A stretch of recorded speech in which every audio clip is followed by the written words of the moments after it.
So we are back to the last scientific session of the conference, and there's a little bit of a change. I think we were all heartbroken when we heard about the summit results.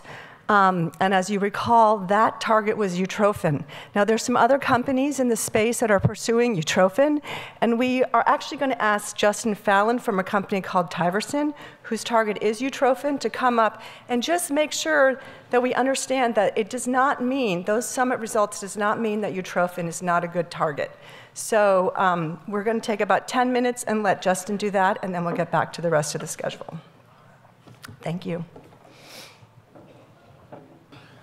Okay, so thank you very much. I really appreciate the opportunity to talk today. And one doesn't lose sight of why we're here, and we're here as scientists, obviously family, but Chris's talk just brought it all home yet again. And so thank you for that and what we do. And as Abby said, I'm going to, in about 10 minutes, put some perspective around utrophin and where it is, and then talk about where we are in Tivorsan in developing a molecule which is not only a utrophin modulator, but also addresses restoring a complex of proteins, which is really essential for the health of the muscle. So it's Tivorsan Pharmaceuticals, and we're welcome, and also Michael Myers, our CEO, is also here, so talk to me, talk to Michael. Next slide, please. So we know what happens in Duchenne descriptively. Certainly it starts with loss of dystrophin, mutations in the dystrophin gene, and that secondarily leads to loss of associated proteins, which is not where the primary mutation is, but those associated proteins are critical to restore. And when that's lost, there's membrane instability, there's abnormal signaling, and then a downward spiral, which is ongoing, of course, leading inflammation and eventually to fibrosis. So how can you address that? And next slide. A very attractive way to do this is by utrophin. And another protein we'll talk about some today is one of the associated proteins, NNOS. And the reason is that you want to address it as far up this cascade as you can. You really want to get the primary pathology and address that. And that's what's always been attractive about utrophin, because it's a homolog of dystrophin. It's used during development. It's a very similar molecule. And so that, I think, is highly attractive. And so it's also important that, of course, because it's very much like dystrophin and it's endogenous, that utrophin upregulation would be expected to be effective 100% of DMB boys. And next slide. So one of those complicated slides, but if you kind of squint, you can get the idea. That's the membrane going across the middle here. That's the muscle cell membrane, and that's what we want to protect, and that's what we want to make sure is working, and we keep the outside and the inside and the signaling molecules that are important. And here's dystrophin on the inside. And dystrophin, of course, very important, but as we've heard, there's a whole complex of proteins that's very critical to the function of the muscle and protecting the muscle. And when dystrophin is lost, this complex falls apart, okay? And why do we know that's important? So, for example, there's an intracellular complex of proteins, syntrophin, dystrobrevin, and NNOS, or the NODS complex, which is regulated by TVN102 or by glycan.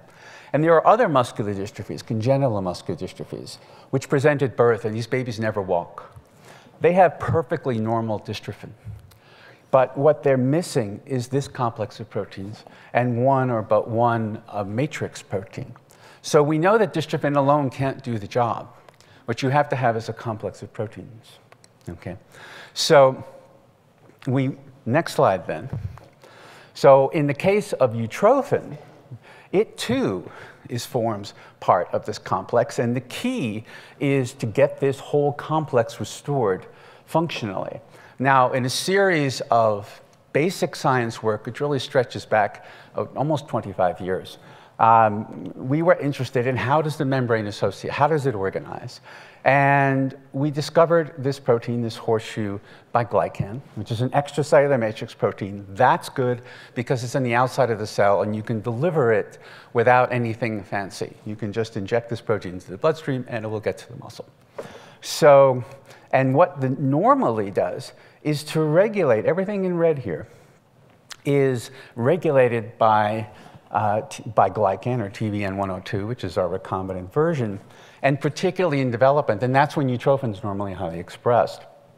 So it's missing when biglycan is missing, but more importantly, we can deliver biglycan, recombinant biglycan, or TVN102, and it can restore all of these components of the junction. So this was the basis for the idea here.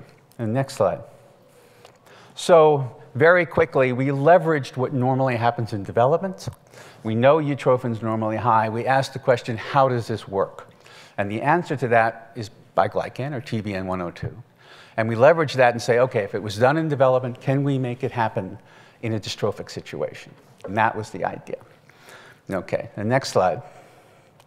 So the goal then is in utrophin is to obviously have utrophin recruited to the membrane and also assembled into a functional complex at the membrane. So utrophin and this complex is really like real estate. It's location, location, and location.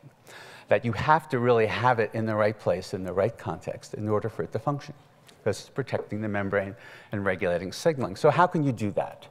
The next slide. So back to biology, DNA makes RNA, makes protein. Good.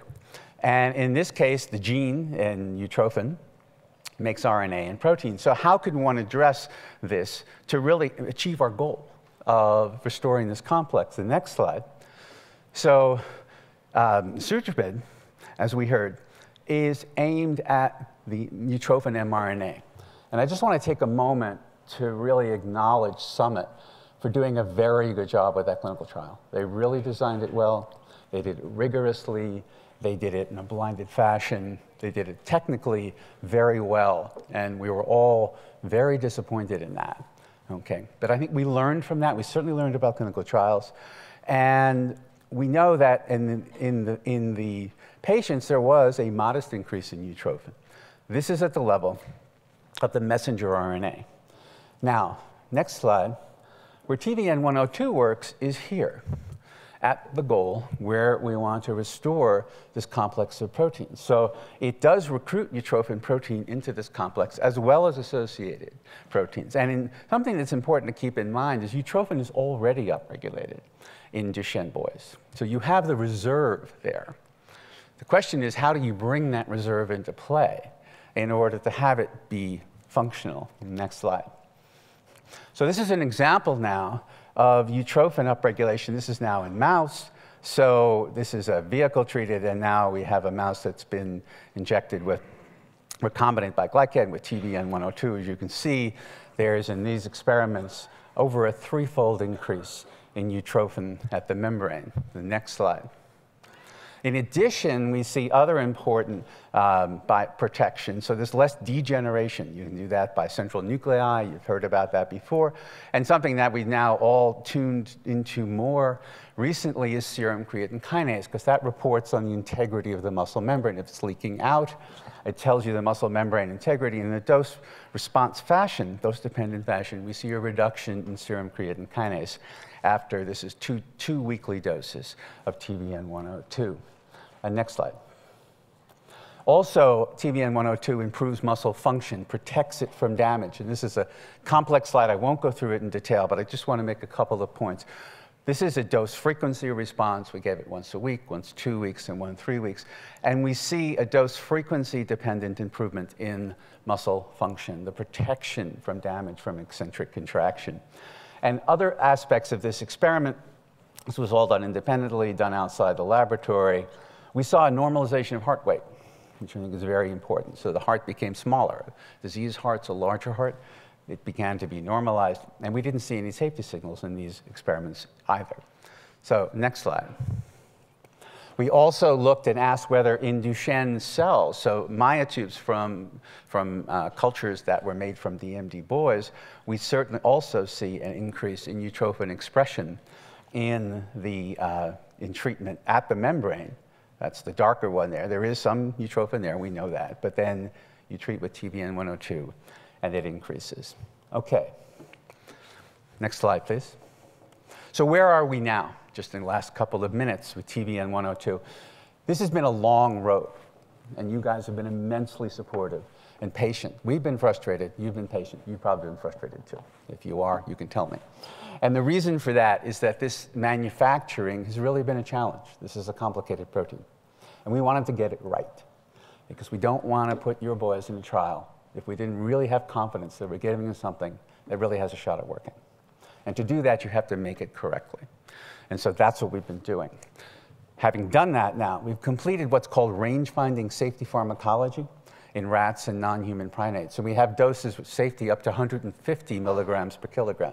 You'll note that we were seeing effectiveness between 1 and 10 milligrams per kilogram. So it gives us a wide therapeutic window. We're also in scaling up our manufacturing to support the next steps, which is the so-called GLP safety studies. These are the last two things you have to do before we go to the clinic, is have a more extensive safety study, and then manufacturing at GMP so that it is all controlled in a way that can be used in patients.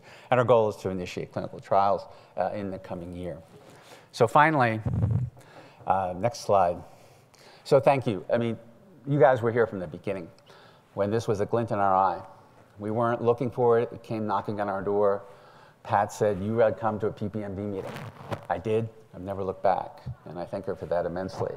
We also have had great support from the National Institute of Health, from other patient advocacy organizations, from the inspiration that you give us to keep going. So for that, I thank you. And I think that the take-home is, yes, Utrophin and Summit was disappointment, but there's a lot here still, and I think a very promising therapeutic avenue as well. Okay, thanks.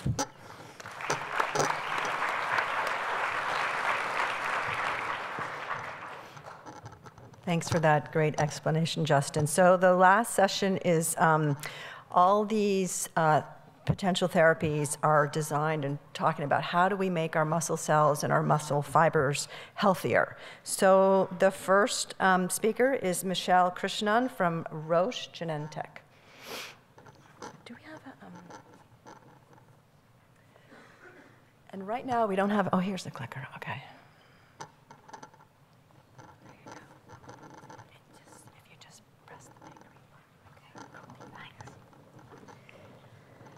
Hello, good morning, everyone. So PPMD, you guys are great. I'm so happy to be here. However, this is possibly the worst agenda slot I've ever been given.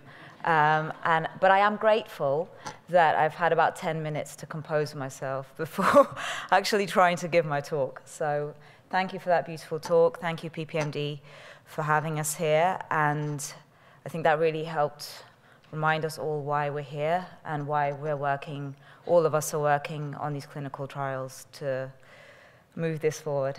So I will do my best to continue with my talk.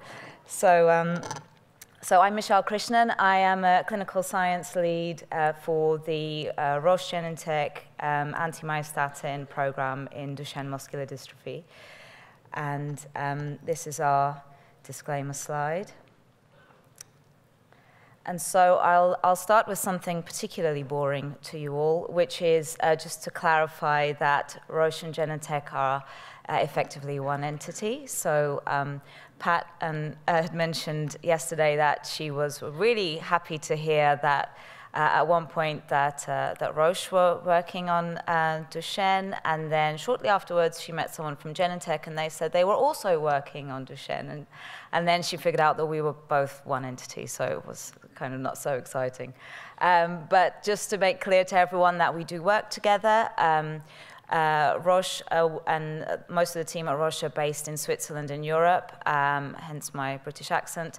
However, a lot of our friends from Genentech are around, and you may have more close contact with them on a regular basis.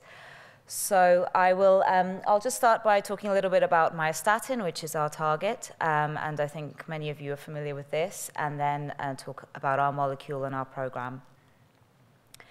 So myostatin is a naturally occurring protein that has a key function and is produced by skeletal muscle. And so its function is ordinarily, for all people, to stop muscles growing too large. So that's a kind of controlling function that it usually would have. However, it's been shown that, that limiting myostatin can also increase muscle size. And so that's the idea, is that by inhibiting this inhibitor, in a way, we could take the brakes off of muscle growth. And by blocking the activity of myostatin, we could support muscle growth in individuals with Duchenne. So our molecule has still this catchy name of RG6206, and also many of you might know that this program actually originated with Bristol Myers Squibb and with Cliff Bechtold, that many of you know was working on it very closely. And so just over a year ago, actually, we took over this program from BMS, and we've been working very hard to keep the momentum and to build and go forward with this program and to really move it into the pivotal stage that it's in now. And so this is an investigational product, of course, and we're in a phase 2/3 trial in boys with ambulatory boys with Duchenne, and I'll go through that in a bit more detail in a moment. And we have restarted recruitment. Also, people in the community may know, and particularly, of course, those who are enrolled in the trial or who have been trying to enroll, that we did have a pause in recruitment earlier in the year, and that was related to supply of drug. There was absolutely nothing related to safety or to issues with results or anything like that. It was really related to drug availability and production. We're very happy to say that that is fully resolved, and we are fully up and running. And so we're happy to say that that recruitment has reopened for the phase 3 study. So RG6206 is designed to bind to myostatin, as I mentioned, and it's given once a week, and it's by subcutaneous injection. So injection under the skin. It's very similar to the method of administration of insulin for diabetes. And so it's given by injection under the skin, which can be done at home by parents, and this is part of the protocol. So there's actually been quite a few studies using this molecule, both in healthy volunteers as well as boys with Duchenne. So there's actually a very a good track record to date with safety. So there was a phase 1 study in healthy volunteers, and that had over 100 adult volunteers, and that was a safety study. And then we've also, some of you may either have boys who are enrolled in that study or may know people. There was a phase 1b study that was known as 006 under BMS and is now 226 under us at Roche. And that is a study to really focus on the safety and tolerability of this molecule in boys with Duchenne, so specifically in this population of ambulatory boys. And then the study that is currently openly recruiting is 227, which has now got the name Spitfire. And this is to look at safety and tolerability, of course, always, but also to focus on efficacy. So to answer the question of whether this drug, this molecule, could be helpful to boys with Duchenne. And so that is the study that's currently openly recruiting. So I'll just give a bit of background to that phase 1b study. So this recruited 43 ambulatory boys with Duchenne, aged 5 to 10. And there was a 24-week double-blind period during which boys received either RG6206 or placebo. And this has now moved into the open label phase. So all boys in that study are now receiving the active compound. And data from this study have been presented at first at the British Pediatric Neurology Association, but also at ICNMD, and there was a poster with a summary of these data at the poster session earlier this week, which I hope you've had an opportunity to look at. And so the study that's currently openly recruiting is our phase 2/3 study in ambulatory boys. So the aim here is to recruit approximately 159 boys with Duchenne who are ambulatory. This is a global study, and I'll go through the sites shortly. And the design is that there is a double-blind period of 48 weeks. There are 2 dose levels and a placebo arm, so it's 2-to-1 randomization. And after the 48 weeks of double-blind, there will be an open-label period where all boys will receive the active compound. And the primary objective of this study is to measure the change from baseline in four-stair climb at week 48 in RG6206 versus placebo-treated participants. And we have a number of secondary endpoints that I think are familiar to you all in terms of functional assessments. The inclusion criteria, so all Duchenne mutations are eligible. That's one of the strengths of this approach, is that it's really mutation independent. So all mutations will be eligible. Diagnosis of Duchenne should be confirmed. They should be ambulatory without assistance. Age is 6 to 11, so as soon as they turn 6, they're eligible, and then as soon as they turn 12, they would age out. And corticosteroid use as standard of care is a requirement for this study alongside. And they should have a screening four-stair climb of less than 8 seconds, and the exclusion criteria there. And I would say that for further detail on these, of course, the best port of call is initially the local investigator. So as I mentioned, this is a global study, and this is a summary of the countries that are currently involved in the study. And the ones in green are where we have currently, well, as of May, open recruitment.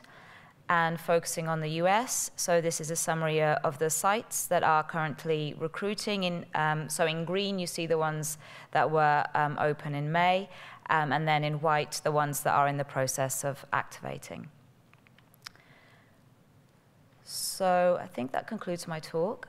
So thank you all once again, and I'll be happy to take questions in the Q&A session later. Thank you.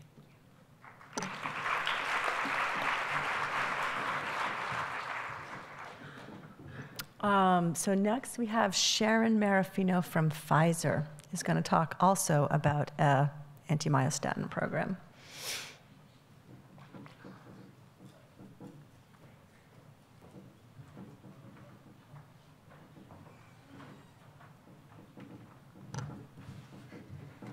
Good morning, everyone.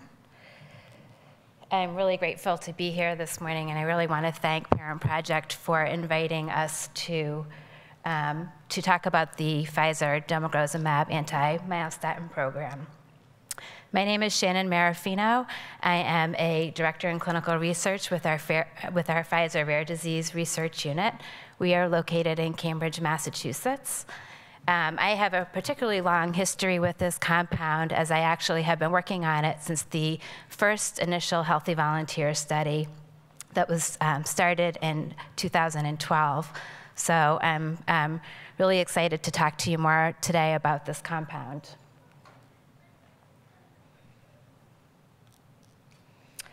So this is my disclaimer slide. I will be making some forward-looking statements about the potential benefits of domogrozumab. So domogrozumab is a neutralizing monoclonal antibody against GDF8 or myostatin. Those terms are used interchangeably. It does have the potential, we believe, to actually slow the progression of disease in Duchenne.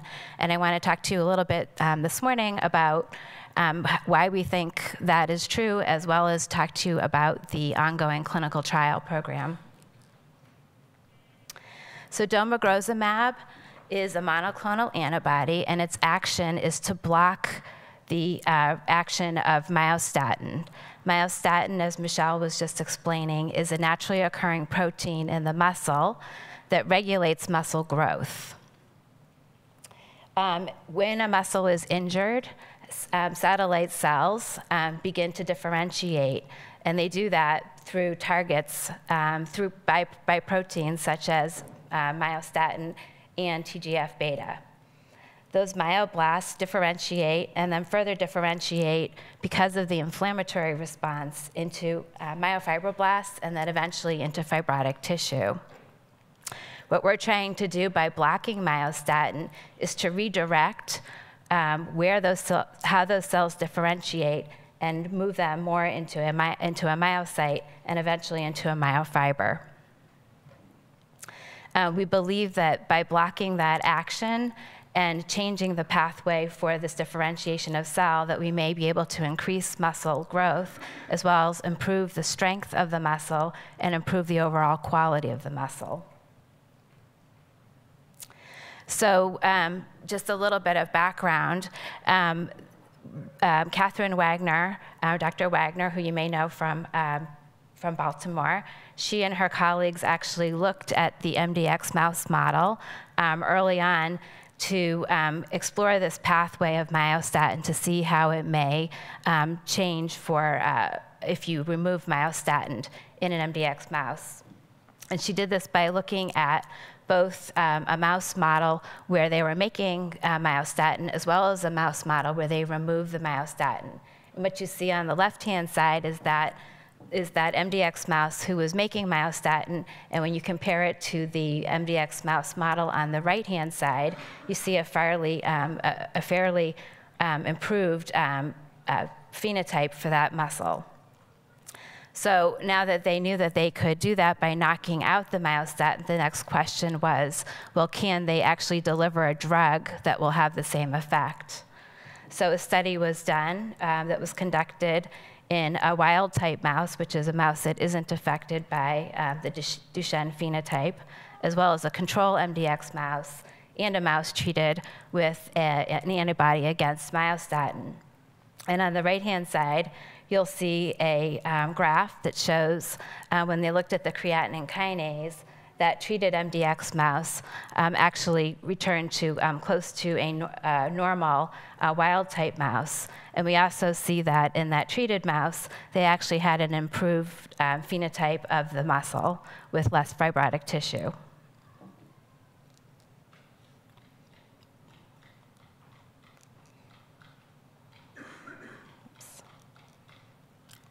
So Pfizer has been had been looking at this target, and they developed this drug, which we were originally referring to as PF-06252-616, and later have assigned the name of domagrozumab, which may be equally challenging to pronounce.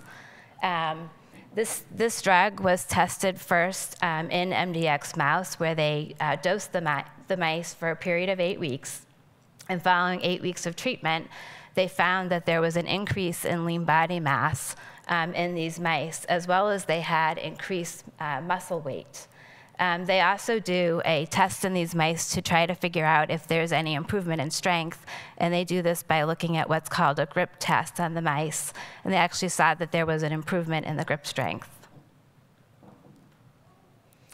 So following those tests, they went to a monkey model.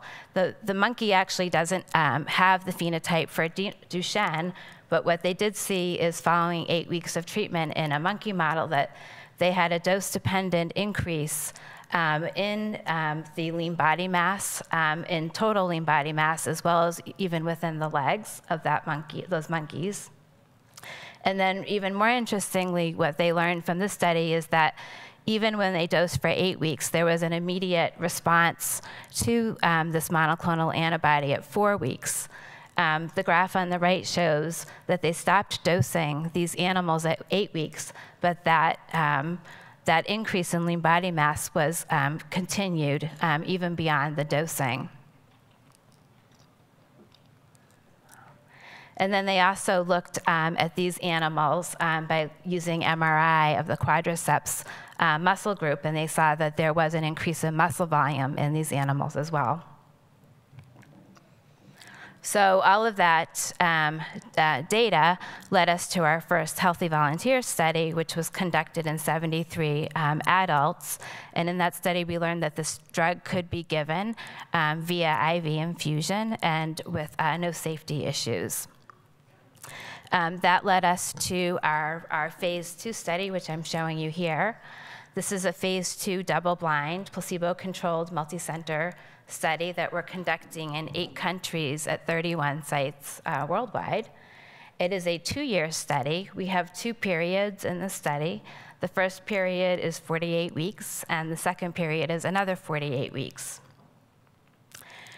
We have 3 sequence groups that we randomize the boys into in this trial.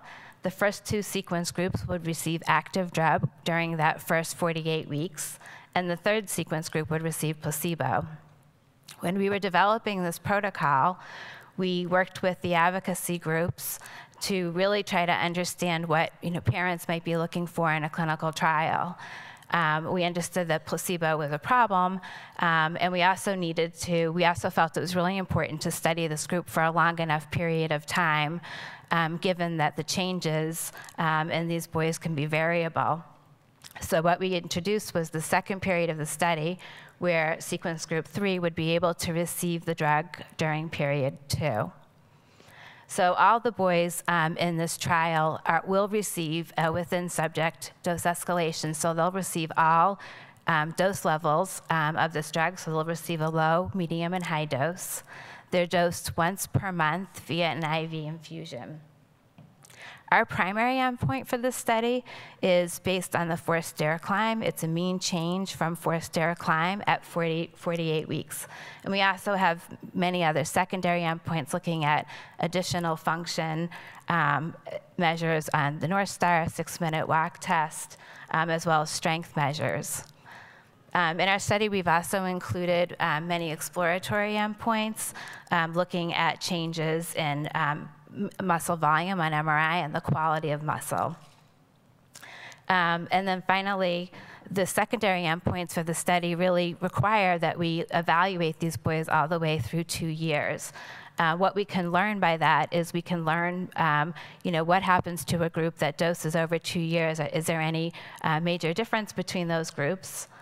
In the sequence group 2, when we withdraw the drug, is there a sustained response or a difference in response in that treatment group? And as we showed you with the monkey data, when they did withdraw the drug, those monkeys actually continued on to have elevated lean body mass. And then in our third sequence group, this is an opportunity, again, to have those boys be exposed to the drug. So following the following completion of this phase 2 study, there's an open label extension that the boys are invited to participate in. So we have completed enrollment in this study. That was completed in May of 2017. And we enrolled 121 boys who were 6 to less than 16 years old. So this is just to give you a picture of where we are as of early June. With 121 participants enrolled, we have about 65 right now who've completed the 2 years of the trial. And we have a little over 50 that are still ongoing in the second part of the study, or period 2. And this full study is planned to be completed around mid-2019.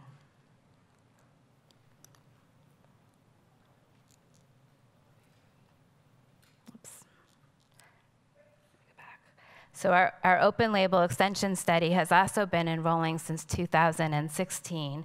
And I just wanted to give you a little bit of a view on the length of follow-up that some of these boys have been in the study now. And we have a small number of boys who have actually received that open label extension drug monthly for almost 2 years.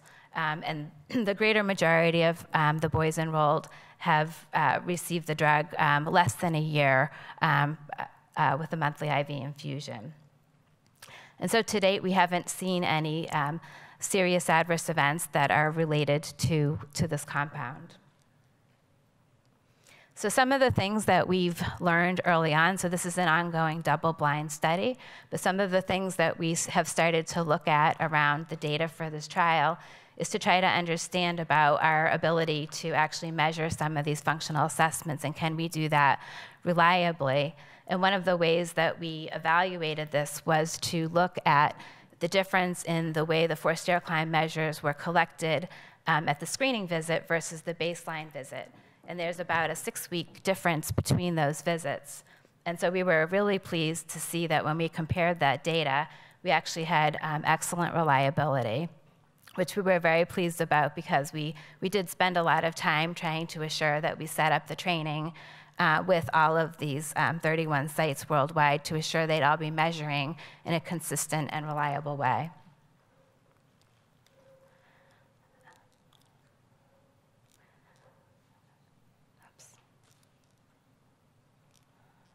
Not advancing. So similarly, we also saw this same correlation on the 6-minute walk distance test.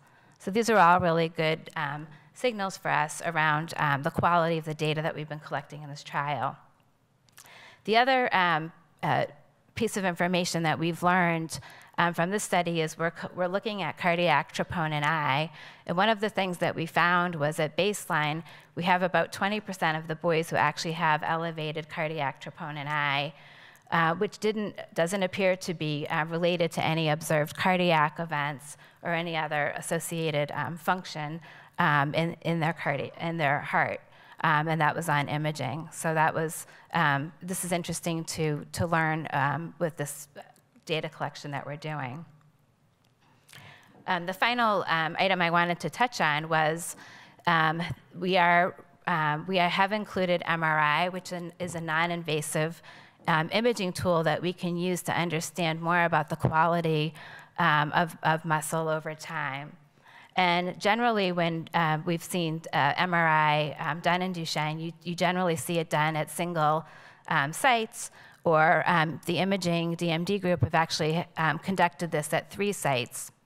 But what we really haven't seen yet is these techniques being employed at very large multi-center sites, such as ours with 31 sites. And so we actually feel particularly excited that we have been able to come up with a protocol that we could employ worldwide to really consider these important endpoints. And so in our study, we're looking at changes on thigh muscle volume, as well as fat fraction, and then we're also trying to understand more about the quality of the muscle by T2 mapping and looking at muscle inflammation. The graph on the lower left-hand side is just showing some baseline data to show that at baseline, when we looked at these, the fat fraction of these boys by baseline, their changes or increases in fat fraction by age really does seem to mimic the data that Imaging DMD has shown us with their imaging data, which is on the right-hand side. So the next steps for this program is to undergo our primary analysis, which is again planned after all of these boys have completed 1 year of the study, which has recently occurred. And this analysis will take place this summer.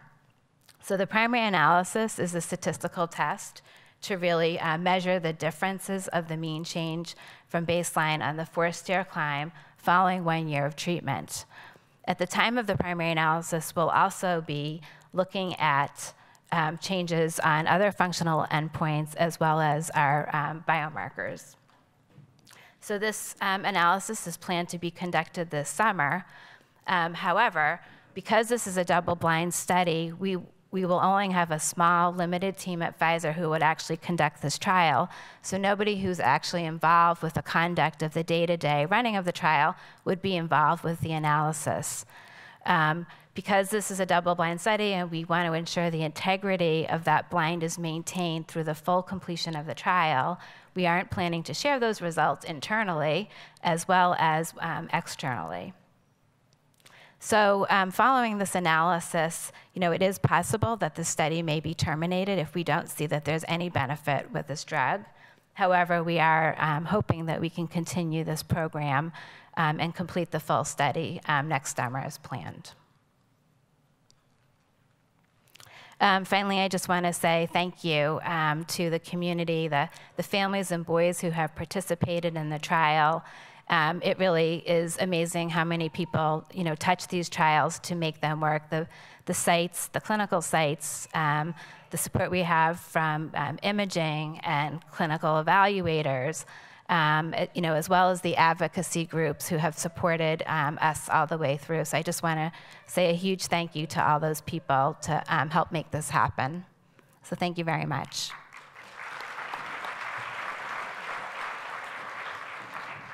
Thanks, Shannon, and thanks for your patience and hanging in there with us for a long time, too. So next, the next speaker is Kristina Nygren from Santhera Pharmaceuticals.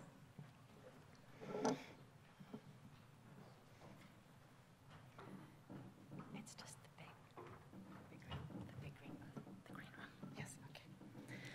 Okay, hello, good morning, everyone. I'm Kristina Nygren. I'm head of development at Santhera.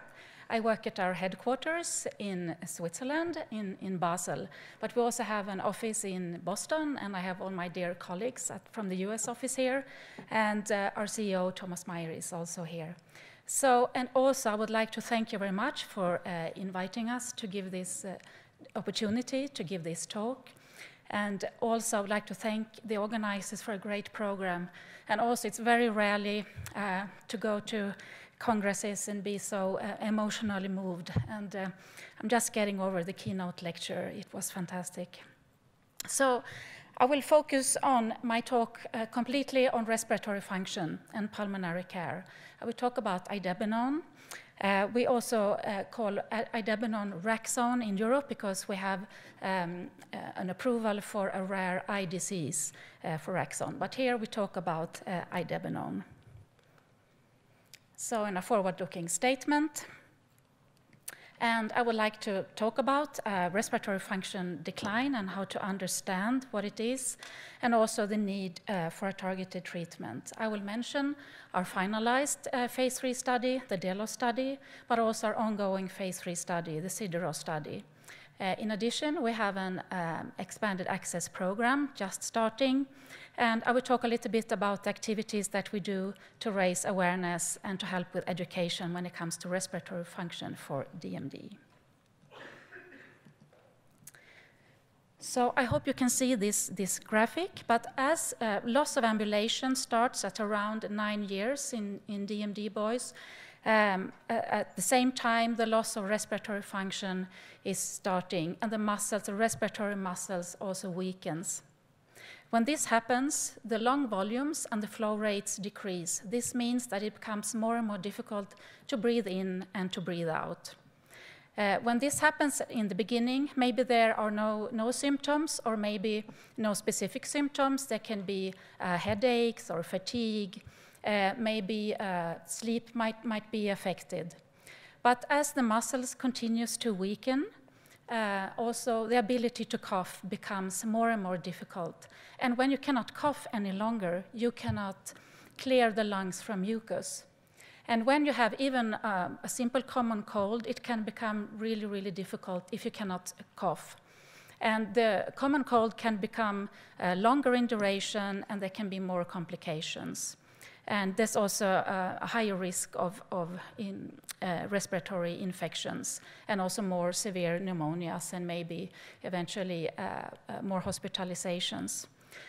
And as respiratory function declines, as the respiratory muscles gets more and more weak, the assisted ventilation will become very important, first at nighttime, then at daytime. Currently, to date, there's no approved medications to treat the respiratory decline. There are different techniques, maneuvers, the cough assist, different techniques that are very important. Also to use vaccinations, always take care and be careful when it comes to infections. But currently, there's no approved pharmacological therapy here. So this is... I myself, I think, is quite complex. The physiology of the respiratory muscle and the dynamics, how they function, the respiratory function test that we talk about, PEF, FVC, what is it? And we have a video that's been produced in collaboration with a professor from Milano, Professor Aliverti, And it's only a 2-minute video. Hopefully it can explain a little bit the respiratory muscle dynamics in DMD.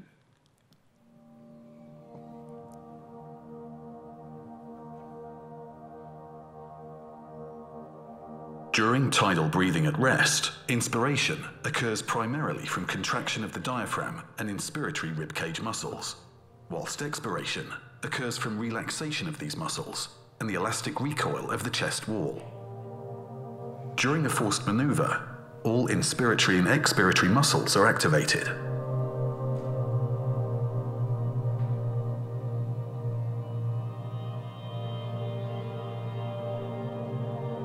In DMD, respiratory muscles, especially the diaphragm, are weakened, impairing the ability to fully inhale and exhale, resulting in reduced forced vital capacity, or FVC, and peak expiratory flow, or PEF, during forced expiration.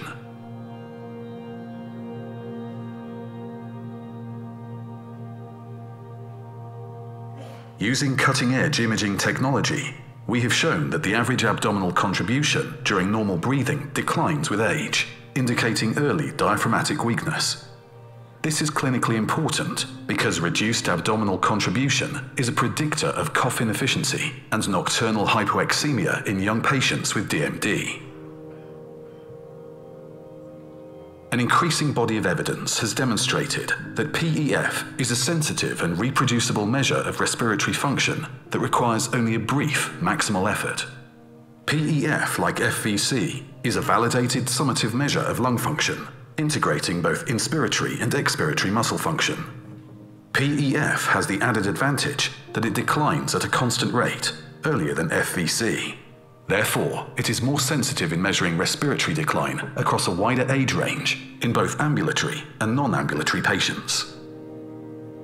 It can therefore be hypothesized that any stabilization of PEF would result from the continued preservation of both inspiratory and expiratory muscles over time, in contrast to the natural history of decline in DMD.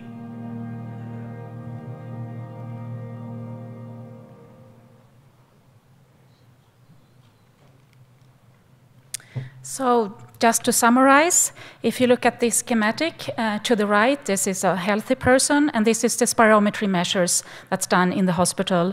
And you can see the difference with healthy person to the right, and the peak expiratory flow, that's the maximal volume during a deep breath that can be produced. And the difference from a healthy person to a DMD patient. And the forced vital capacity, that's the total forced maneuver that's measured during the spirometry measure. In addition, we have now a lot of natural history data coming in. This is published natural history data from the Synergy, several hundreds of patients, which increases our understanding of the natural decline of respiratory function in DMD. And what we have found is that both peak expiratory flow and forced vital capacity follows a linear and parallel decline. So this is very important. In our studies, we measure both PF and FVC, and we see that they follow a linear decline. Also, the decline starts at approximately 80% of the normal function, and that is also when we enroll patients into our studies, that they should have reached 80% of their respiratory function. So now let's take a look at our studies. First, the DELO study, that's a phase 3 study that has been presented and published. So just a brief recap, what was this study about? Yes, it was DMD boys that are not taking glucocorticoids, and that was for different reasons. And we assessed the effect of idebenone to delay respiratory function decline. It was a placebo-controlled study over 12 months. The patients that were eligible were 10 to 18 years. And they had to have a respiratory function decline that was below 80%. And the primary endpoint was change of PEF at 12 months. We also had secondary endpoints mainly focusing on respiratory function. But we also have been assessing clinical complications and safety and so on. So In the study, 92% were ambulatory, non-ambulatory, sorry. The mean age in this study was 14 years, which I think is probably quite unusual in DMD studies. The Brooke score was also high, and more than 60% had more than 5%, more than 5 in the Brooke score. So in the effect results from this DELOS study, and this is a slide that displays both home assessed, we did weekly home assessment with a special device that could measure PEF at home. So this is weekly assessments, and then we assessed a spirometry in the hospital every 3 months. And these results were mirrored each other, and we could see that the difference, both when the PEF was measured at home and in the hospital, showed a difference in favor of idebenone of about 6%, and this was statistically significant and compared to placebo. In addition to this, we also looked at complications and hospitalizations. We could see fewer bronchopulmonary adverse events, such as pneumonia and other respiratory infections, reported in the idebenone group compared to the placebo group. In addition, less antibiotics were used in the idebenone group, and even though there were very few hospitalizations in total in the study, there were fewer hospitalizations in the idebenone group, and the hospitalizations were shorter in duration. So now let's take a look at our currently ongoing phase 3 study, the Sideros study. Here, this study is in parallel to the DELOS study. It's a placebo-controlled study. Duration is 18 months. And here we study DMD boys that are using glucocorticoids. So that's the main difference between these two studies. The primary endpoint here is a change in FVC % predicted from baseline, and this is at 18 months. Secondary endpoints is here also other respiratory function measures, like PEF and other measures. Of course, we assess safety, and we look at complications, antibiotic use, bronchopulmonary illnesses, and so on. This is the largest ongoing clinical trial in DMD. We are aiming to enroll 266 boys into the study. We seek both ambulant and non-ambulant participants. We have 65 sites in the US, in Europe, and in Israel, and currently 23 sites in the US. And you see they are marked here, the states with the active sites.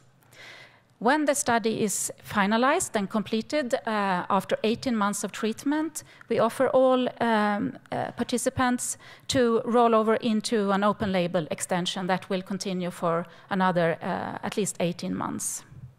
So that's our Sideros extension trial.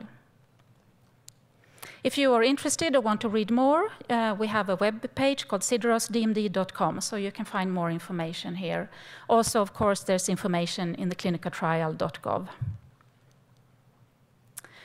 Also, what we are currently starting up is an expanded access program in the US. We are just assigning centers to this program. This will be DMD. The participants will be 10 years of older and be in respiratory decline. What is important to note is that the participants here should not be eligible for the Sideros study, so that's important to note. But this is currently starting up, and there's more information to be found in the breathedmd.com website. So, what is our regulatory strategy? Idebenone is currently not approved for DMD. So, what are we doing at Santhera? What's our regulatory strategy? Well, I can say that we're working with a very committed team. We're putting together a dossier. Now we have the DELOS study, and we're adding on more information as it comes available. We have more information on natural history that we are adding to our dossier, and we are currently assessing the best approval pathway for both US and for Europe. So this happens in parallel. And as I mentioned, I have a very committed team that is working with this. In addition, when we have data available from the Sidro study, hopefully by end of 2020, we will have top-line data. So of course, this will be added to our dossier, and hopefully we can expand our indication to also include patients that are using glucocorticoids. So now over to disease awareness. What can we do to increase awareness of respiratory function and respiratory function decline in DMD? It's a difficult topic, and we see that education is very important, and we try to do our best to contribute here. We have been working in focus groups with patients, caregivers, physicians, of course, very closely in collaboration with PPMD to produce a series of 5 whiteboard videos. And these are available as a resource for the community, for advocacy groups, and I really recommend you to take a look at these videos. In addition, we have in US a website that is called takeabreathdmd.com, where we provide non-branded information, training, education with a focus on the respiratory function and pulmonary care. So here you can also apply for newsletters and information. So please check this out. And we have a European website also, breatheduchenne.com. So, Santhera's commitment to the DMD community. Well, we have been collaborating with clinical experts, with patients, to better understand the respiratory function decline in DMD, and we will continue with this collaboration. We have one successful phase 3 study, the DELOS study, that demonstrated that idebenone slowed the decline in respiratory function in patients that were not taking glucocorticoids. And we have a second phase 3 study currently ongoing and enrolling for patients that are taking glucocorticoids. In addition, we are just starting up an expanded access program that will soon be open for enrollment. We try to do our best to actively contribute to raise awareness and help with education of the respiratory disease component for DMD. And last but not least, we really aim to make idebenone available to patients with DMD, and that is as soon as possible. I cannot say when, but we are working very hard to make this happen as soon as possible. And also, I would like to thank all patients, parents that have participated and are participating in our studies. I know it's difficult, it's a huge burden for you, so I hope and thank you very much for that. And also I'd like to thank all our collaborators that we have a really nice collaboration together with. So thank you.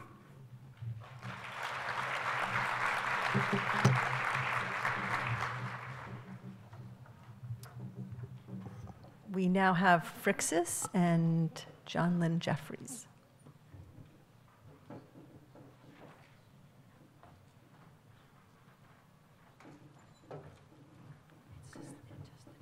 Green. Thank you all to the organizers, and thanks for the opportunity to speak with you all today. I'll be talking about Pharmaceuticals for the treatment of cardiac and respiratory dysfunction and Duchenne. This is our disclaimer slide. I'll give you a couple of seconds to look at that. So Phrixus is an entrepreneurial specialty pharma company that with an orphan drug disease focus.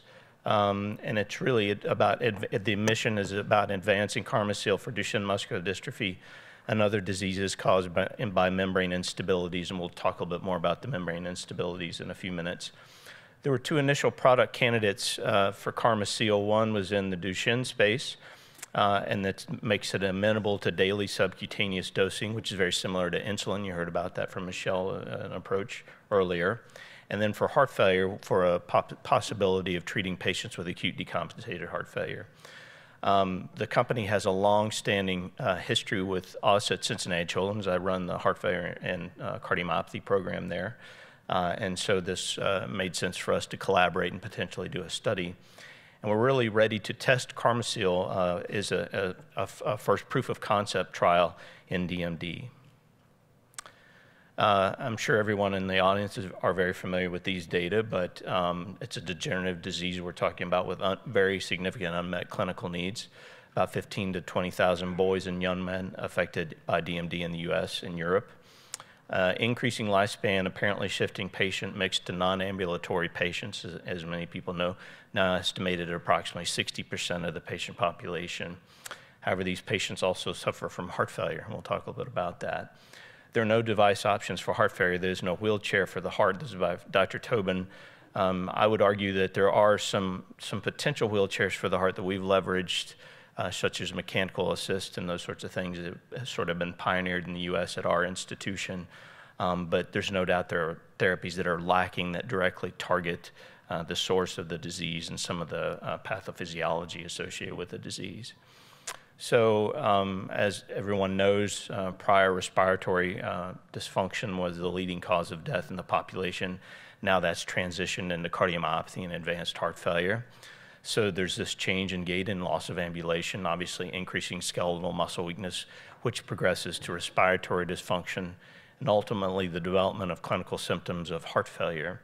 And CV mortality, as I said, is now the leading cause of death. And 25% of Duchenne patients have subclinical disease by age 6.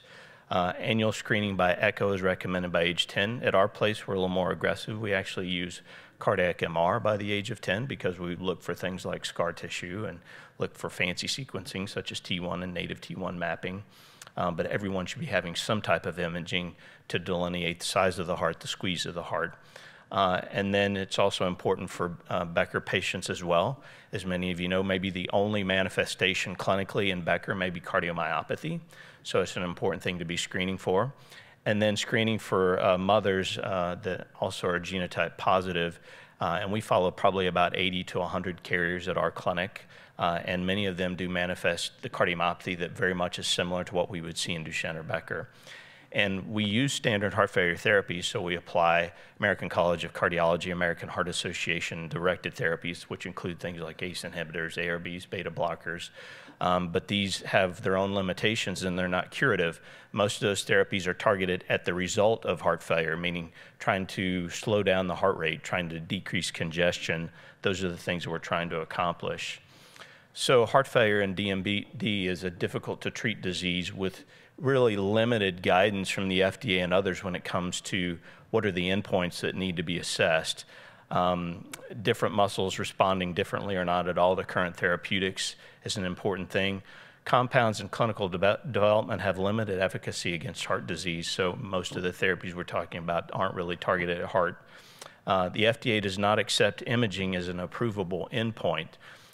So things like ejection fraction that you hear about when you go to see your cardiologist actually cannot be used as an endpoint in an FDA-driven trial, simply because they've been burned a couple of times in prior adult studies in heart failure, that ejection fraction really wasn't a good surrogate predictor of morbidity or mortality. FDA guidance highlights the new therapies that improve ambulation will also place further strain on the heart, which we'll talk a little bit about as well. So we've developed this potential therapeutic strategy that combines science with regulatory compliance. So we've developed Carmacil as a therapeutic agent against both respiratory and heart muscle function. It's important to recognize we're looking at other types of muscle aside from heart, simply because we want appropriate endpoints that we can look at. The respiratory endpoints will support the approval of the drug, which I'll show you in just a few minutes. And the cardiac endpoints will support use for treatment of heart failure, using a coattail approach to get in through the respiratory as the endpoint, but also reaping the benefits of the cardiac effects as well. And this approach fully leverages preclinical efficacy data, previous human experience, and FDA guidelines. So lots of preclinical work that's been done by Bruce Markham, by Joe Metzger, by others that have greatly contributed to the science behind this particular study and advancing the field. So, to speak sort of in a simple way, so this is straightforward, I think. The drug itself acts as a molecular Band-Aid, and I'll show you a cartoon in just a few seconds about that. And it addresses the membrane instabilities or tears that we've heard a little bit about today, and ultimately membrane failure. So this unique drug is well positioned to address underlying disease pathology rather than symptoms, and actually truly acts as a disease-modifying agent. It's broadly applicable, not limited to specific mutations like gene therapy, and has better effects on the diaphragm and heart, at least based on animal model data. And it's likely additive to other therapies due to unique and novel mechanism of action. Therefore, it would be suitable for a combination therapy with other therapeutic strategies.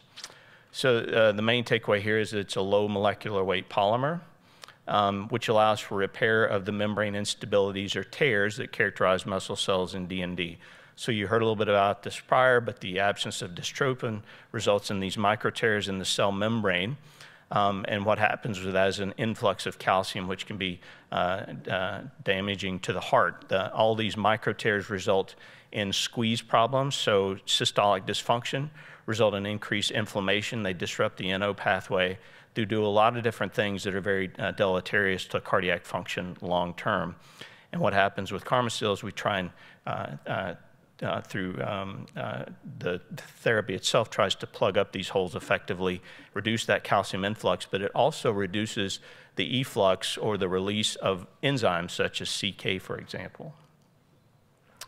So there are strong effects along relevant dimensions in several preclinical in vivo models. So and there are 4 models of animal models of heart failure, including the MDX mouse and the dog models of DMD. Very strong functional data. The dog model data is very interesting, as the treatment showed that there was no increase in dilation of the heart muscle with use of the drug. So it preserved the geometry of the left ventricle. It reduced inflammation, and probably most importantly, it mitigated fibrosis. And fibrosis, at least from a cardiac perspective, is hugely important. If you can mitigate fibrosis, you can potentially preserve cardiac systolic function indefinitely. So anything that mitigates fibrosis is a big deal. Respiratory, shown in 2 mouse models to prevent deterioration of respiratory endpoints, mainly tidal volumes. Fibrosis, as we talked about, shown to prevent fibrosis with magnitude of effect similar to that of steroids. And then effects on skeletal limb muscle is shown to have positive effects when it's administered subcutaneously, which is how our drug is going to be administered. So there is some human experience with the drug in 2 patients. There was a patient in Argentina. It was a 13-year-old non-ambulatory patient that triggered therapy by declining respiratory function. He was started on 5 milligrams per kilogram per day of a subcutaneous injection, and then escalated to 10 milligrams per kilo per day. And we saw a 60% reduction in CK after 8 weeks of dosing at the lower dose. So once again, that gives you an inference that those micro tears are being plugged by the drug because we don't have that egress of enzymes that are intracellular. And most importantly, it was very well tolerated. Then there was a 23-year-old non-ambulatory patient with cardiac and respiratory dysfunction, was dosed with 5 milligrams per kilo per day. And once again, we saw a reduction in a biomarker that's intracellular. So we saw a reduction in cardiac troponin. And once again, it was well tolerated. So all this tells us, at least from inference, sort of surrogate markers, that the drug is doing what we hoped that it would. So a little bit about the trial that we're doing, and you can read about the trial on clinicaltrials.gov.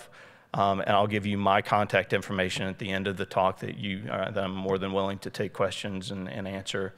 But the primary endpoint is a respiratory one. It's forced vital capacity. Our secondary endpoints are other measures of pulmonary function.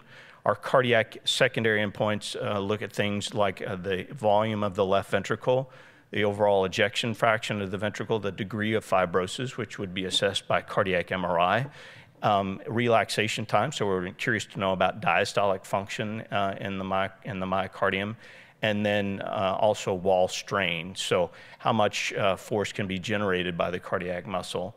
We'll also be looking at the performance of the upper limb. Cardiac troponins, as we said, are a very important biomarker, CK, and then some pharmacokinetic data. And then we'll also look for exploratory endpoints, which include some other respiratory endpoints, most importantly, time to tracheostomy and obstructive sleep apnea.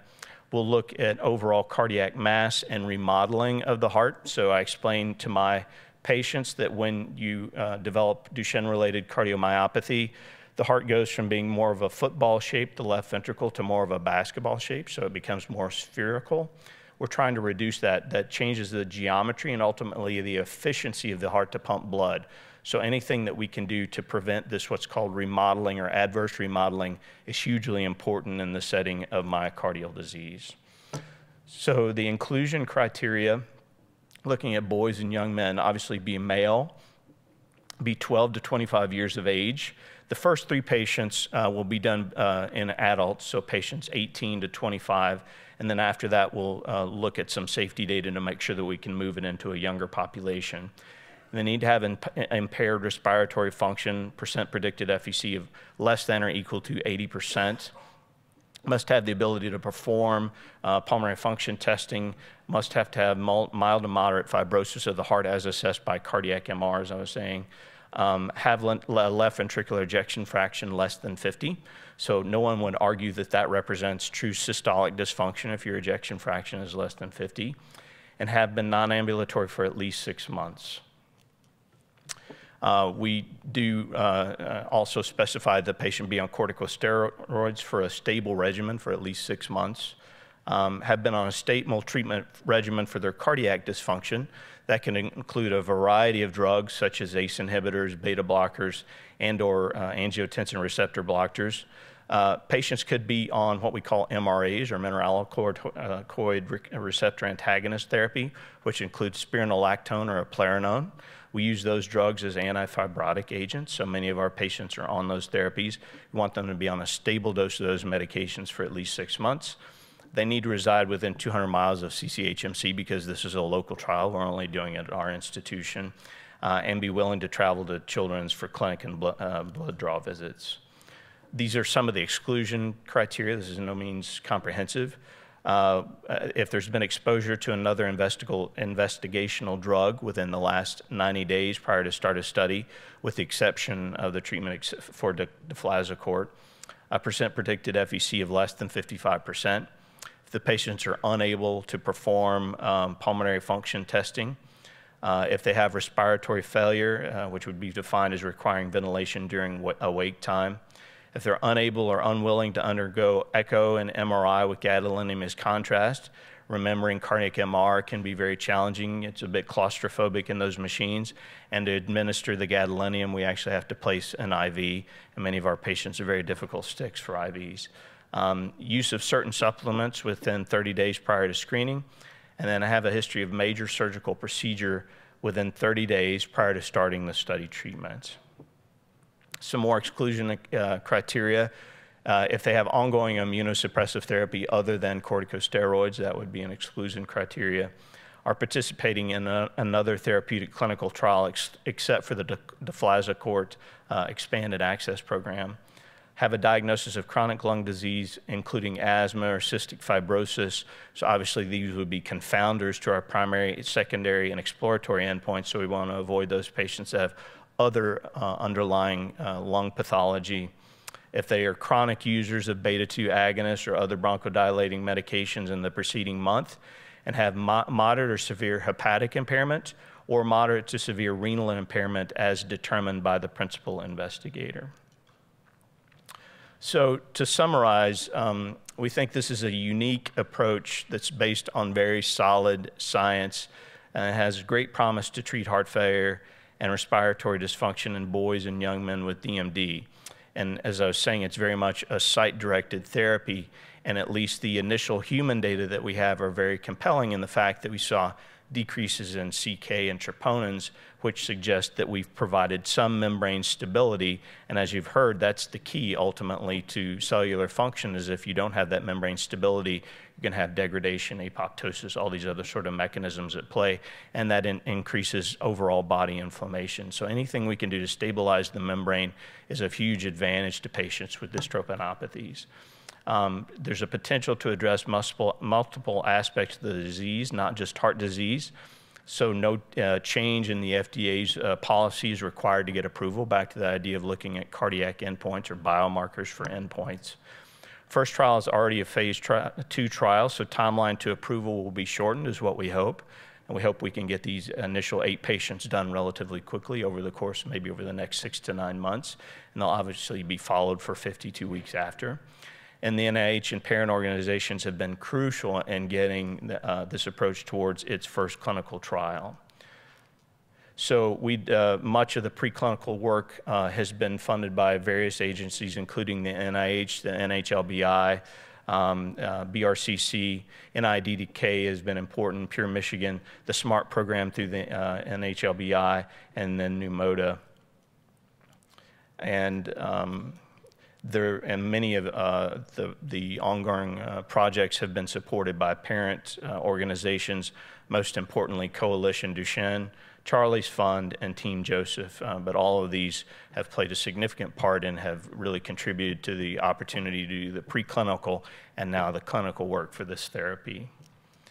So just to conclude, this is the relevant contact information. As I said, you can go on to clinicaltrials.gov and get more information about this study. My email is on there, so I'm the overall PI of the study. Please feel free to contact me directly if you have any questions. We'll be compiling a list of patients after this first set of 8 patients. Obviously, we would be talking about a larger trial, and so we would need participants to be included. And you can also contact Thomas Collette, who directly works for Phrixus, if you had any other further questions or comments. And with that, I thank you for your time.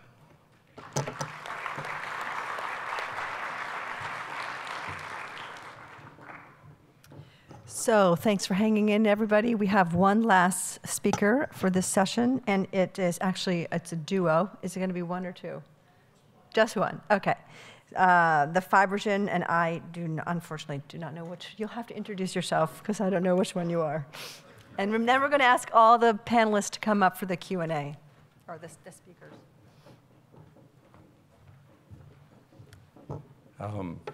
Good morning. I'll promise not to be here for too long. And my last name is as difficult as this product's name that is now coming to the market. And I think if you will be feeling better if you stay indoor, knowing it's going to be 113 degrees outside. I have the opportunity to present our program previously last year. This year, I was not going to present knowing that possibly the study was not completed enrollment. To our surprise, finally, we completed the enrollment in our study in Duchenne non-ambulatory young men. See, I advance it with. I presented this molecule, which is, we have at least better, smaller number than the Pfizer number. I don't know how they can memorize it. So this is used to be called FG3019. Now it's called pamrevlumab. And pamrevlumab is a targeting the activity of connective tissue growth factors. The CTGF is well known as a major factor in the fibrosis. And anti-CTGF, pamrevlumab, is a critical mediator to block the CTGF and moderate the fibrosis process. This molecule went into many, many studies. So far, have 11 studies is done. I will say only 2 studies not yet completed, Duchenne, and our pancreatic cancer study in locally advanced non-resectable is completed the treatment period. We are now in the following in the overall survival. You can see that at the same time, we have enough large number of patients exposed to this product. In pancreatic cancer, we have this, as I mentioned, we completed that locally advanced non-resectable. And the importance of this is the same thing as the fibrotic nature of pancreatic cancer. And we are already in discussion with the FDA on our next phase with this disease. I promised when I was here last time that I will come back and talk to you about the idiopathic pulmonary fibrosis. And I'm very glad that I made this promise. So we completed this 1-year study. It's a placebo-controlled randomization 1-to-1. And the study was presented last year at European Respiratory Society in Milan. The study had 103 patients. We named that study PRAISE. We show statistical significance in preserving the FVC compared to the placebo. One of the uniqueness of this molecule so far, after more than 500 patients exposed, and I can say some of these patients is exposed up to 5 years, we have not identified safety signals. I will take a few minutes just to present to you the PRAISE result. In PRAISE, the FVC percent predicted, as you see, that the study was randomized 1-to-1. The result statistically significant was a p-value 0.03. The decline in the active arm in the FVC was 2.89. When compared to a placebo, there was a mean decline of 7.17%. This is an FVC percent predicted. And when we take a look, we mentioned, or there is a mention about the lung volume at the same time. We took a look at the volume at the same time, and we see it similar. So the decline in the volume in the active arm was 129 milliliters versus 308 in the placebo. And that was statistically significant. All the treatment safety from treatment emergent adverse event were mild to moderate in severity. The serious adverse events are mostly related to the disease itself. This is monoclonal antibody, and this is IV infusion. The infusion was well tolerated. We have not seen an infusion reaction. No patient required the pre-treatment at any dose or stopping treatment.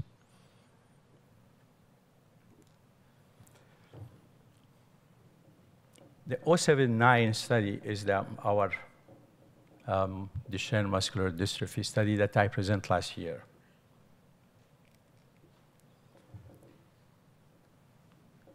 The study enrolled 21 subjects so far. It's an open-label study. And the infusion is every 2 weeks, 35 mg per kg. And it takes around an hour and a half to infuse the product, knowing that this study is a non-ambulatory Duchenne young man, knowing there is a cardiac decompensation. That's why the dosing is slower. Our inclusion criteria is listed here as being similar to what has been presented by the previous speaker. Is not much differences, except we will have an FVC decline limited between 40 and 90. So the FVC percent predicted have to be inclusive, 40 to 90 is not below 80. The patients have to be diagnosed and confirmed Duchenne, able to perform spirometry, and if receiving heart failure medications, must have to be on stable dose for 3 months. Our patients must be on corticosteroid and have to be on a stable dose for a minimum of 6 months. Minimal changes within 3 months is acceptable.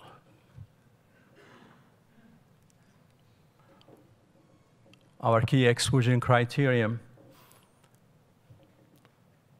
is any patient who require a continuous ventilation.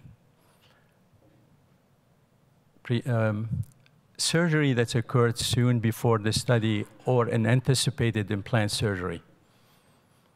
Uncontrolled heart disease, hospitalization to heart failure in the last 6 weeks prior to enter the study, poor controlled asthma, and so on.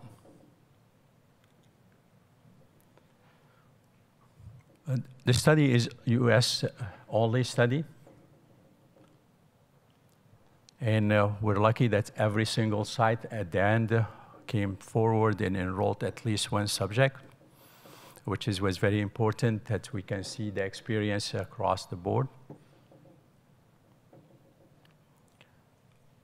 And so far, we have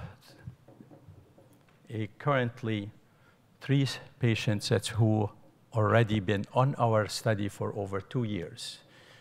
We have 9 of these young men completed treatment of 1 year.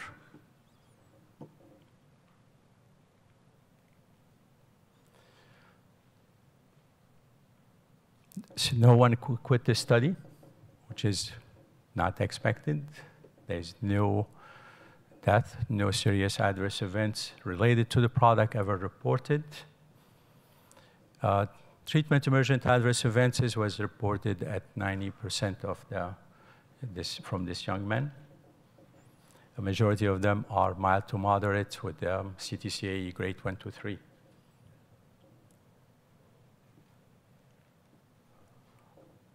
I would like to take a minute and say thank you for PPMD for organizing this. Coming to PPMD last year helped us enroll this study. That make a difference. Want to thank the family and the patient, not only the one who enrolled in this study. The number of these young men who are screened for this study is large. Although we are seeing only 21 of them enrolled, but there was close to 100 of them that were screened. The majority of the reason of the screening failure, as I mentioned last time, was the FVC % predicted. And we hope that we will continue in the development of this molecule, that we can start to analyze the data when we have enough subjects with 1 year exposure. And we hope to come back and present this data here. Thank you. Thanks very much. Those are very encouraging results. Yeah, it's always good to see progress year after year. So can we have the speakers come up and we can do quick Q&A? And then we have a break and there's some afternoon activities. But remember to come back at 4:10. There's a panel discussion on CRISPR and gene editing. So right now, if the speakers could come back up. And if you have a question, go to one of the mics and we'll start taking questions.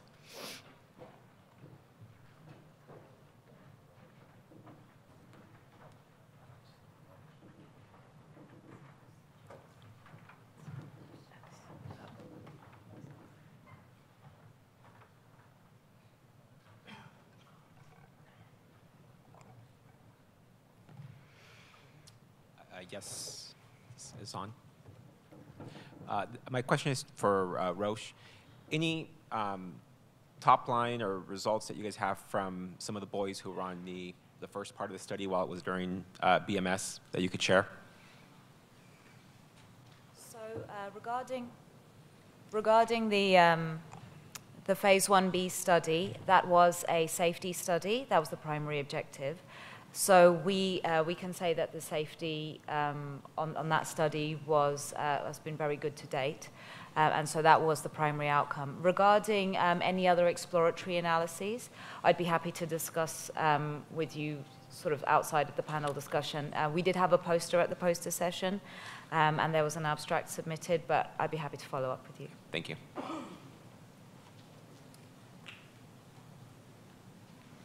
We have a quiet audience today. Well, since we are running behind, and if there's no other questions, oh, here, you want to have another one?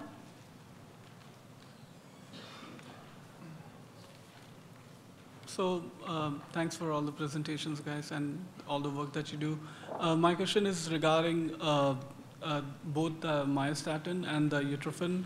So it's a similar question. So in my limited understanding, I see that like myostatin, like if you can quantify like how much of it are you sort of like trying to inhibit it? And like there are also, like I read somewhere that boys with Duchenne, they naturally tend to have less myostatin than other population. So how do you see that? Like, how much less do they already have, and how much are you sort of like planning to reduce that? And similarly for utrophin, like, do you see that boys with Duchenne already have it, some of it upregulated, and how much are you planning to sort of, just to put some quantification around it? Does that make sense? So for the Pfizer study, we are trying to target all the available myostatin in the boys. We measure the myostatin as it circulates in the blood. So what we don't know is what will happen if there is myostatin in the tissue, how much is actually being targeted. But we are trying to target all available myostatin. Okay. And we don't have any results yet for the study, so I can't really comment more on how much would need to be targeted in order to see a clinical effect. And a very similar response from our side, really, that we are aiming to suppress myostatin, free myostatin in the serum as much as possible. And obviously, we can't comment on what's happening in the muscle at this point. And I think that is an open question for the field at the moment. So we'll have to wait for the results of our respective studies to be able to comment further.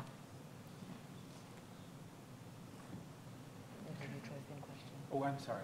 Could you repeat that, please? Sure.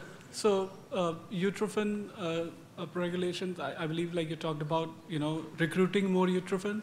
So, like, do you see that happening, like, already in boys to some extent? Does that happen already? And if it does or doesn't, like, how much are you hoping to, like, in terms of numbers, upregulate it or like recruit? Like, is it even possible to quantify that measure? In the boys? Yes. Oh, definitely possible to quantify that. And I think what's important there, and we began to see this in the more sophisticated measures that are being done in the microdystrophins, for example, where you can get a quantification by Western blot, which is one way to do it, but a Western blot does not really tell you how much is at the membrane, but one can now do quantitative immunofluorescence to really get a number for the membrane level, which is where it needs to be. So this is something, and I commend Summit again for pioneering a lot of that work. Yeah. Thank you. Kathy? Hi, this message is, or this message, no, it's not a message. This question is for John Jeffries. It's nice to see you. You explained very eloquently about the effect or the potential impact of Pharmaceuticals on the cardiac endpoints, and that was lovely. But so I was a little confused about the primary endpoints in pulmonary. Do you expect some impact on the diaphragm or? Yeah, we do. Based on the preclinical data, we do expect an impact on the diaphragm and maybe even intercostal skeletal muscle as well as a possibility. So, and remembering that, much of the primary endpoints are driven by the FDA, and that was really the sort of target for that. So we have the benefit, I guess, of being able to look at skeletal, cardiac, and respiratory function all in one study. But we do expect some benefits on the diaphragm. Okay, and then I didn't see skeletal endpoints. Were they on there and I missed them? So just some all of the criteria went on there, I'm sorry. So, okay. Yeah. Thank you so much. Mm-hmm. Hi, 2 questions. The first one aimed at Pfizer and Roche. It seems like myostatin inhibition could be particularly helpful in the other muscular dystrophies as well. Can you talk about, do you have any other development programs, particularly in Becker? We don't have a program right now that's ongoing in Becker. Okay. And similarly for us. Okay.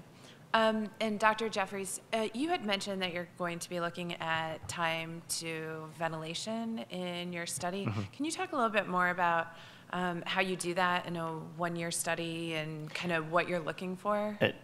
That's very much something that's more, we don't really anticipate having a lot of robust data because in 1 year it's too limited of a follow-up for us to see much of anything.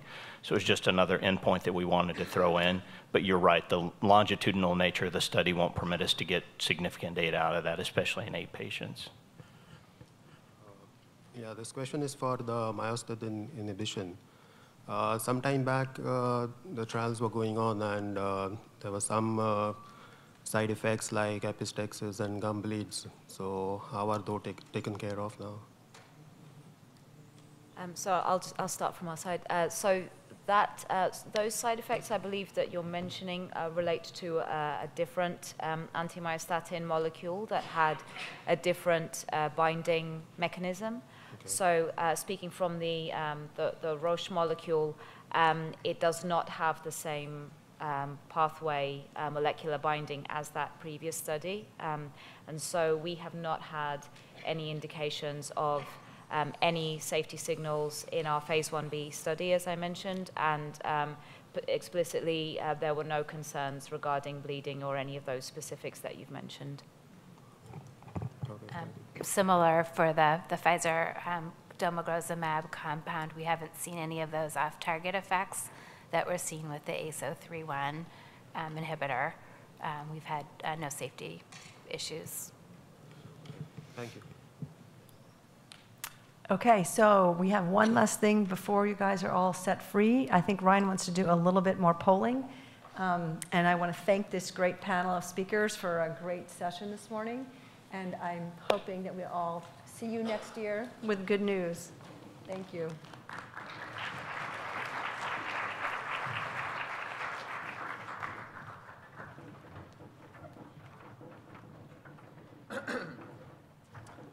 All right, me again. This will be really quick so you can get to lunch.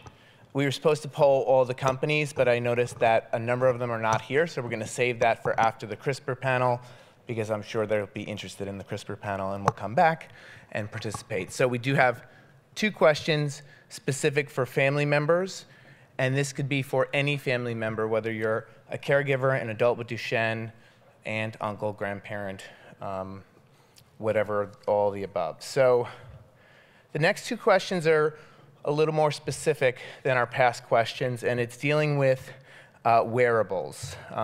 We want to know your opinion about wearable devices in drug development. You're all probably aware of devices that track movement and mobility, and there's growing agreement that there's a need to improve these technologies for drug development in Duchenne. So we want to know if you were debating whether or not to join a research study with wearable sensors that track activity levels of you or your child over 1 year, which 3 things would make you most likely to join that trial? I'm going to give this a minute for these to come in, and I know those who are joining us online, we appreciate your participation in these polls as well.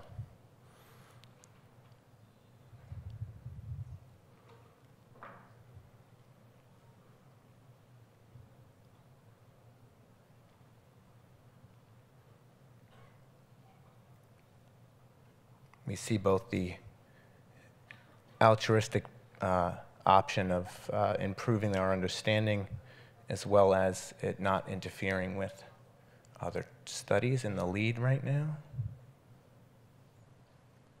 Give it about 20 more seconds.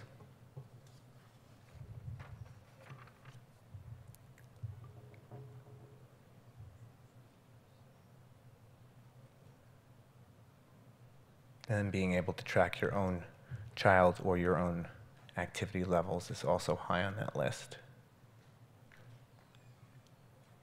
Okay, it's evening out, so very interesting, the top 2 levels. One is to really improve our understanding, the others really to make sure that it's not going to include with participating in an experimental treatment study. So you can move to the next question, please.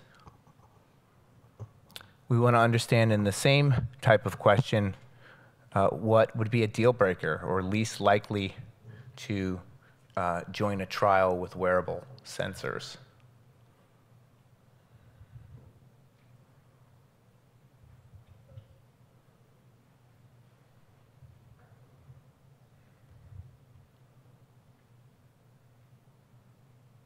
And you can choose 3, just as a reminder. We see very high on that list. Once again, if you were not able to participate in a experimental treatment trial due to participating in the wearable sensor trial, being the highest on the list there. And we can certainly understand the not being waterproof aspect of a wearable, given that activities? Are you unable to poll?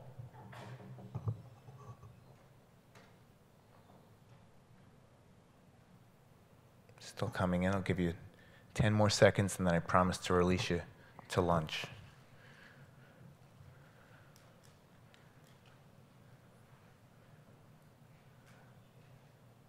Those top two, A and B, are consistently staying at the top, so.